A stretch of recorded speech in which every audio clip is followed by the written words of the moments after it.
Alright, I know I always say it, but we're going to do a simple job today.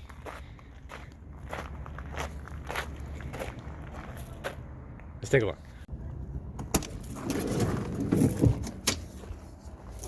There's the batteries there.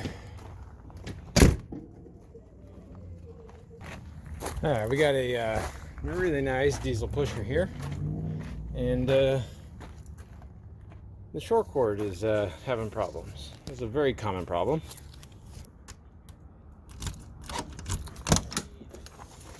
So this one's got the power cord right there. That should be more than enough. This is not an uncommon problem. This is 50 amp service. I don't know if you can see right there. It's burnt pretty well. Even though 50 amp and 30 amp seems like there's only 20 amps difference, 50 amp service is actually a 100 amp service because it's 50 amp dual phase or two phase. So you have 50 amp on each one of those with the common neutral in the middle. And these things can pull a lot of amperage through this little plug. You'll see a lot of them start to look like this. And with a bad connection, you get more heat. And with more heat, you get a bad connection. It just keeps causing the same problem. So we're just going to go ahead and cut this off and put a new one on. So I know a lot of people are going to be saying this. What's the big deal? This is not a video worth making. And I would agree with you. But there are a number of different plugs on the market. And I've found that these yellow ones are the most durable. The black ones of all the different manufacturers, I don't know, the plastic's really brittle. And if you're like everybody else in the world, at some point you drop these things on the ground, or the short cord on the ground, and they start to break, and then that causes more problems than they solve. So I like these. I also have the integrated handle, which can be a great thing, but it can also be a very bad thing. So before you install one of these, make sure that whatever port that this thing has to go through, that it'll fit with that handle. You might see some of these out there where the handle got cut off because it didn't fit through whatever opening it's supposed to go through. So that's the first most important thing to check. After that, this is where most people go wrong. In this package that we don't ever look at, check this out. There's this little instruction booklet. Inside that instruction booklet, it has the length of the wires. It's very important that you follow these exact lengths. If you don't, you'll cut it back too far, and then the wire is going to be exposed, and you don't have the cable strained in the right place. It's very difficult to guess, and there's no reason to, because they give you the lengths right here. That's the biggest thing people forget to do. So you'll see a cord that's been with a new end on it, and you have wires sticking out right here, as you don't have strain relief correctly, and so it's putting all the strain on the wire connections right here at the plug. You don't want to do that because that causes connection issues.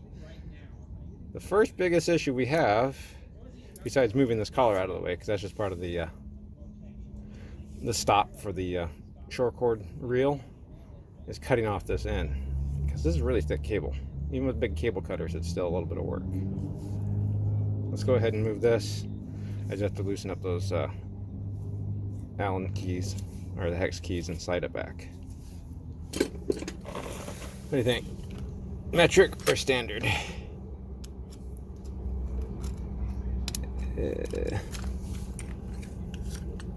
I grabbed standard, so they're probably going to be metric. Ooh, look at that. We lucked out. Alright, we can just slide that back out of the way now. Alright. I'm just going to tighten it up here so that it doesn't keep falling in my way. Alright, so like I said, the next biggest problem is cutting this. If you have a saw, you can just cut it fairly well. But I've found with a nice razor blade, you can cut that part off. Once those are exposed, you can actually cut each individual cable a lot easier. I say that as I probably have a bad pair of cutters.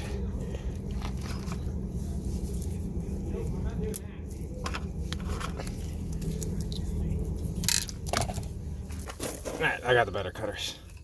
Hopefully that should be night and day now. It's night and day. Alright, so using the instructions, it says 3 inches of insulation has to be removed. It's always best to have a nice blade. Alright, so all we have to do is cut back 3 inches, make a mark.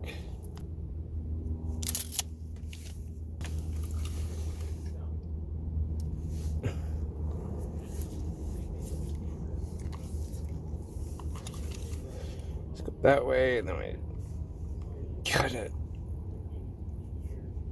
like that. Don't want to go too deep because we don't want to actually cut the wires underneath. I like to just score it, and then usually this insulation rips right along the score. Alright, get all this stuff out of the way. Seem to have lost my good wire cutters.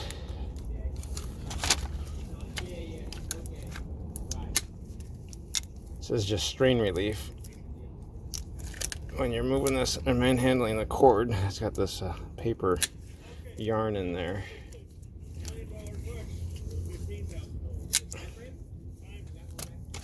Alright, now the next measurement we need is the overall length on the red and the black. It's a dumb measurement. Why do they do that? 1 inch and 1.875, which should be about 1 inch and 7/8. Let me do the math real fast. Alright, did the math, yeah. That's 1 inch and 7/8. We cut back on the black and the red, and it looks like they want us to have 6.625, which is 5/8. I don't know, you just don't write 5/8.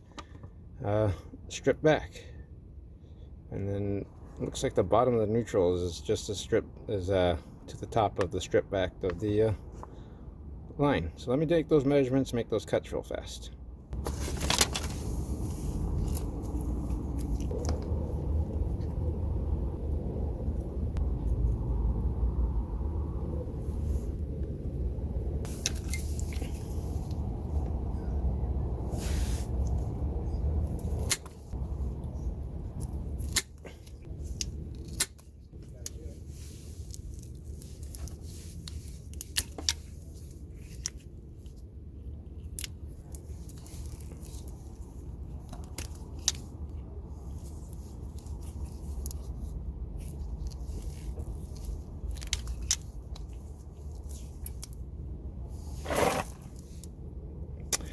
Well, it's hard to see, guys, but I don't know if you can see this conductor, that copper. It's quite discolored. I think it's definitely been overheating to this point, and I'd prefer to cut back to non-overheating. It's even, that's unfortunate. Alright, so it does look a lot brighter right there, so I guess I get to start all over again. I mean, this should work. I don't like that it's overheated though, so copper can get brittle if it's overheated, and then we have the same problem all over again. So might as well cut back to the not overheated area. See how it shouldn't be red. I mean, it's pretty, but it should be nice copper color. So let's start this all over again.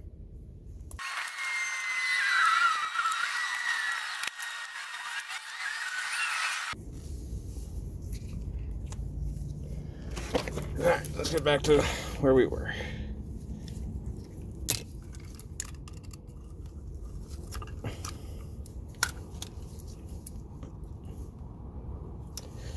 So, when it comes to the conductors, green is just ground, or earth, or chassis ground, whatever you want to call it. Red is going to be one of your line powers. Now, traditionally, even on generators, or most pedestals, there's no difference between line 1 and line 2. They're both just going to be 50 amp breakers feeding power in. So black is also line power.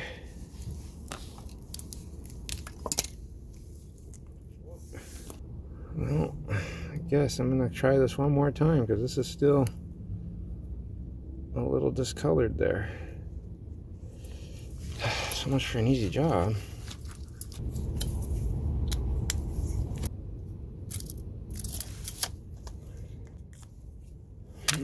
want to cut off a lot more this time. Let's see if we can get down to a good section of this stuff. So usually if it's overheating, it'll just anneal the metal at the bag connection point.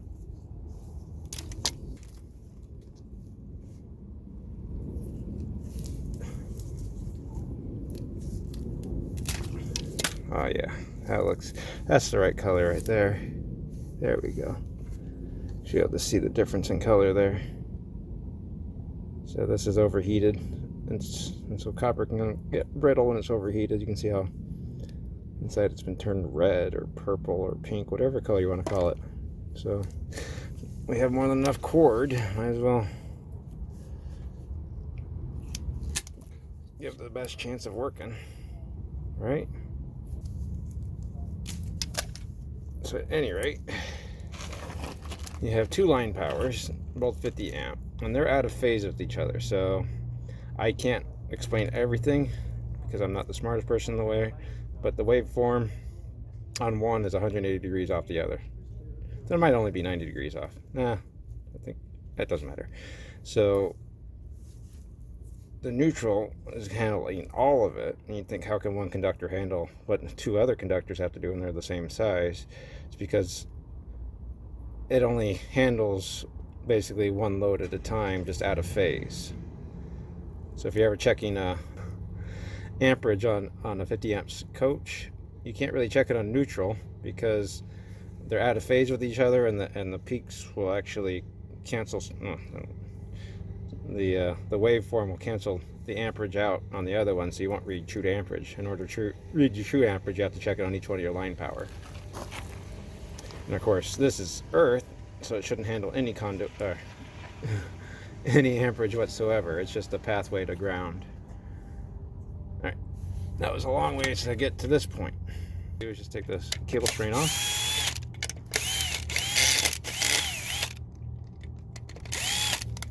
It's got a spacer in there. Don't lose that spacer yet. It's got nuts. Sometimes they're just captured nuts, and sometimes they fall out, so don't lose those. And don't lose that hardware. Now we have to undo the clamp.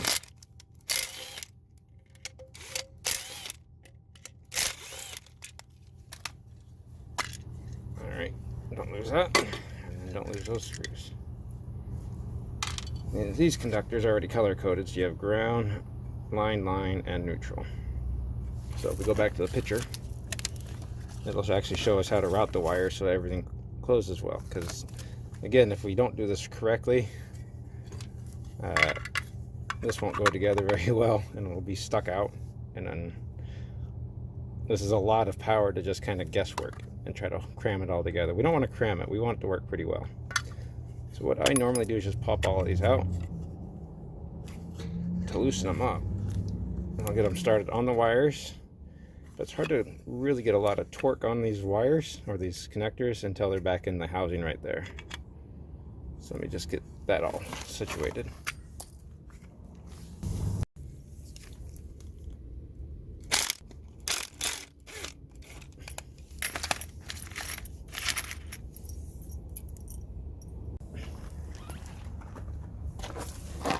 Alright, so I just have those, I wouldn't say it loosely done, but it is done somewhat loosely.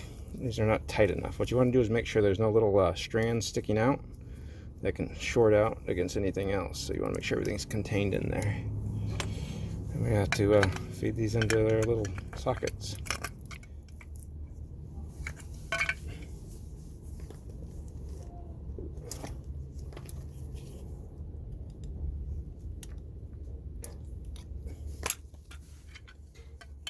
Neutral in the middle, then line power, and then line power. Now, don't be too aggressive with these. I don't have these tight yet. Then once they're in these slots, you can actually torque down on these really well.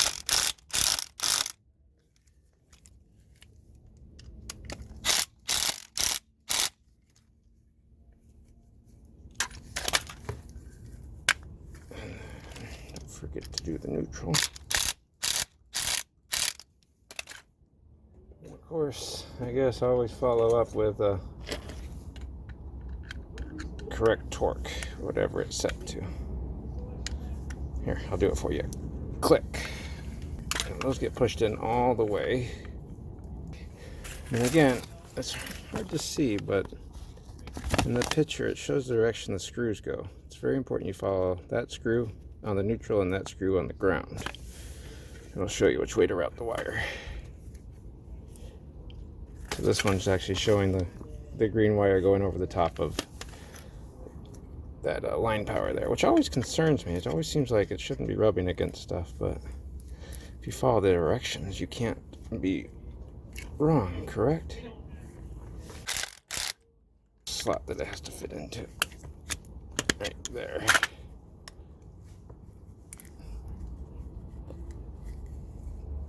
Alright. So you can see we have enough of the actual cable insulation so that our clamp will actually grab something. If we don't want these wires sticking out down here, we don't want it so short that it's barely clamping onto it. Because we don't want to have any strain on the actual wires, because then it'll put strain on the connections. This one comes with a spacer, because we have a full-size jigger. We won't be using that spacer. It's very important on these bolts to start them by hand at first, because these are easy to cross thread.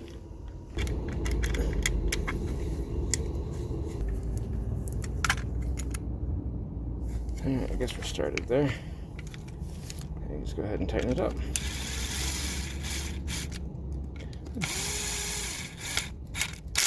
Tighten those up.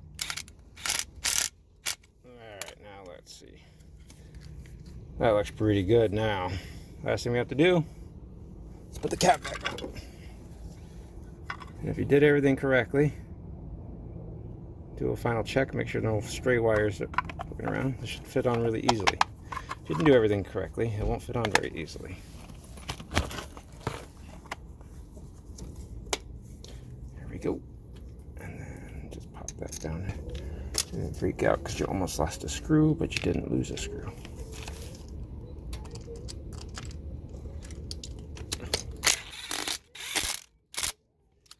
Alright, there you guys go. Nice simple job. Wasn't that simple? To change this out. So I don't know if you can see how bad that was. If your cord looks like this, it's very important that you go ahead and change it out. Otherwise, I mean, when this had 3 ACs running, I couldn't even touch this. This was way too hot for me. Even though it was laying in the sun, that wasn't the problem. It's just too much resistance in that connection. Now, this is molded from the manufacturer. You can get a short cord with the end already on it, but that's going to be a big expense, especially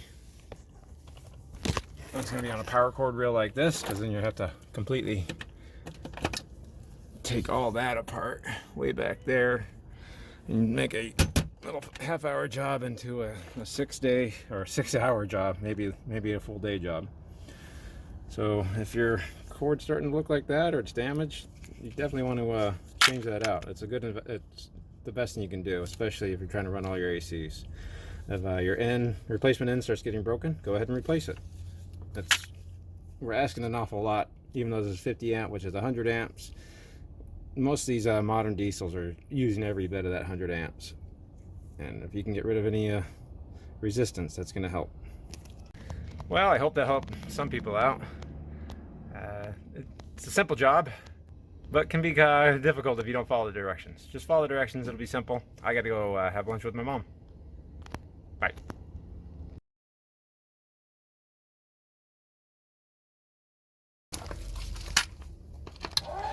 Oh, wrong way.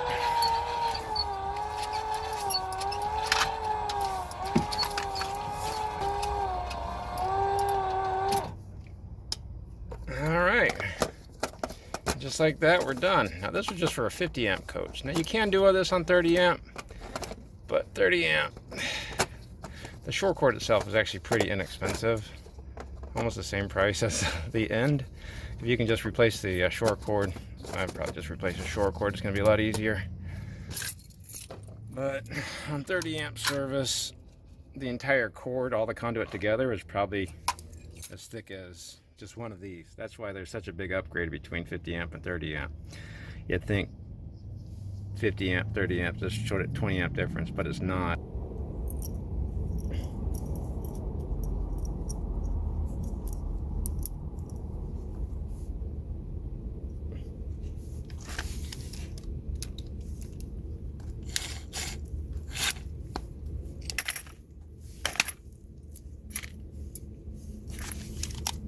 And you know, one more thing, guys. If anybody has a power cord out there like this, it's on a reel, always help it in, help it out.